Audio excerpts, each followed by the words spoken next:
আর কি বলবো বন্ধুরা, হনুমানের অত্যাচারে আর পারা যায় না। দেখো গোলাপ গাছটা কিছুদিন আগে তোমরা তো দেখেছো, গাছটা আমি কীটনাশক দিয়ে আর খোল পচার জল দিয়ে কত কষ্ট করে এই হাল থেকে একে একটা সুন্দর গাছে পরিণত করে এনেছিলাম। আর প্রতিটা গাছে এক গাছ করে কুঁড়ি এসেছিল, আর এরকম সুন্দর গোলাপও এসেছিল। আজ দুপুরের তোলার ছবি এটা। আর বিকালে এসে দেখি যে,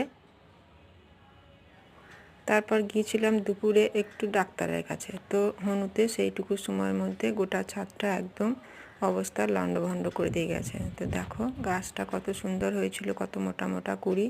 তো যা ছিল সমস্ত কিছুকে একদম লণ্ডভণ্ড করে খেয়ে গাছটাকে পুরো একদম শেষ করে দিয়ে গেছে। আর সেই জন্য আমার মনটাও আজ ভীষণ খারাপ হয়ে গেছে। প্রতিটা গাছে কত সুন্দর কুঁড়ি এসেছিলো, কত হয়েছিল সুন্দর, সবকে শেষ করে দিয়ে গেছে।